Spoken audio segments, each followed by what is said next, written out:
Application of trigonometry पे based 2014 का question है, बोर्ड में पूछा हुआ था। क्वेश्चन क्या कहता है, ladder makes an angle 60 degree with the ground when placed against the wall. ये हमारी वॉल है, इसके अगेंस्ट ये लैडर प्लेस किया गया, ठीक है। फिगर आपको क्वेश्चन में गिवन नहीं, फिगर आप बना सकते हैं। ये वॉल है, वॉल के अगेंस्ट क्या है, लैडर है, और ये लैडर ग्राउंड से, ये ग्राउंड है, ठीक है, इस ग्राउंड से कितने डिग्री का एंगल बनाता है, 60 डिग्री का एंगल बनाता है।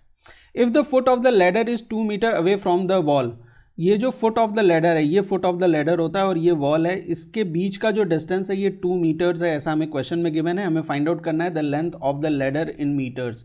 ये जो लैडर है इसकी क्या लेंथ होगी, ये हमें फाइंड आउट करना है क्वेश्चन में, है ना। तो ट्रिग्नोमेट्री का यूज कैसे करेंगे इसमें, देखिए एक वॉल है जो ग्राउंड पे है ना, एक ये वॉल है, ये ग्राउंड है, तो ये वॉल और ग्राउंड आपस में परपेंडिकुलर होंगे, मतलब 90 डिग्री का एंगल बना रहे होंगे। ये 90 डिग्री का एंगल है, परपेंडिकुलर है, तो ये जो आपको दिखाई देगा कि ये ट्रायंगल का शेप हो गया, ये ए है, ये बी है और ये सी है, तो ए बी सी क्या हो गया, एक राइट एंगल ट्रायंगल हो गया। तो राइट एंगल ट्रायंगल में 90 डिग्री के सामने वाली साइड क्या होती है, हाइपोटेनियस होती है, और ये जो एंगल 60 डिग्री है उसके सामने वाली साइड क्या होगी, वो परपेंडिकुलर होगी, और जिस पे ये बनता है ये 60 डिग्री, वो हमेशा क्या कहलाता है, बेस कहलाता है, ठीक है।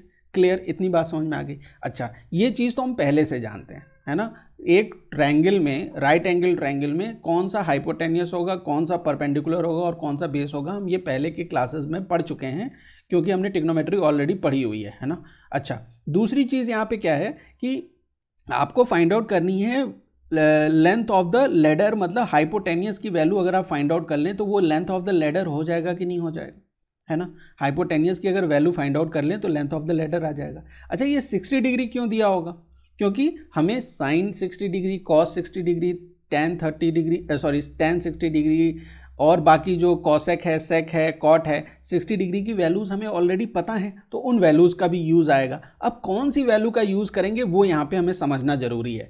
तो देखिए, जो ट्रिग्नोमेट्रिक रेशियोज़ होते हैं उनको हम कैसे याद रखते हैं, पंडित बद्री प्रसाद हर बोले, है ना। ये आपका काम आसान कर देगा। ये साइन के लिए होता है, ये कॉस के लिए और ये टैन के लिए होता है, ठीक है। आपको वैल्यू किसकी फाइंड आउट करनी है, ध्यान से देखिए, आपको फाइंड आउट करनी है ये हाइपोटेनियस की वैल्यू, तो यहाँ पे भी हाइपोटेनियस है और यहाँ पे भी हाइपोटेनियस है ना। तो इन दोनों में से किसी एक का यूज करेंगे। दूसरा, आपको वैल्यू किस चीज़ की गिवन है, यहाँ पे 2 मीटर्स गिवन है, किसकी वैल्यू, बेस की वैल्यू। इसका मतलब अगर मैं कॉस यूज करूँ, कॉस थीटा यूज करूँ, तो मेरे पास कॉस थीटा क्या होता है, वो होता है बेस अपॉन हाइपोटेनियस। और इसी तरीके से अगर मैं कॉस 60 डिग्री की वैल्यू फाइंड आउट कर लूँ, कॉस 60 डिग्री की, वो क्या होती है, कॉस 60 डिग्री 1/2 होती है, अभी तक आपको याद हो गई होगी, है ना। कॉस 60 1/2 होता है, तो कॉस 60 1/2 है, और बेस अपॉन हाइपोटेनियस होता है कॉस थीटा। इसका मतलब ये 1/2 जो है वो किसके बराबर होगा, बेस अपॉन हाइपोटेनियस के बराबर होगा। अच्छा, बेस की वैल्यू आपको यहाँ पे पता है, बेस कितना है, 2 मीटर्स है, तो आप यहाँ पे लिख सकते हैं directly 1/2 is equal to 2/h।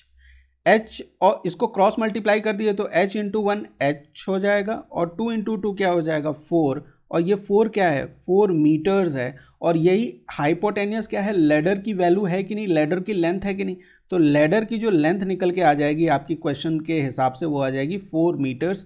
Option के हिसाब से ऑप्शन डी इस क्वेश्चन का सही आंसर है। उम्मीद करता हूँ आपको बहुत अच्छे से समझ में आ गया होगा कि ये क्वेश्चन आप कैसे सॉल्व कर सकते थे। मिलते हैं नेक्स्ट वीडियो में, जहाँ पे हम इसी टॉपिक पे बेस्ड दूसरे क्वेश्चन को सॉल्व करेंगे। Thank you for watching.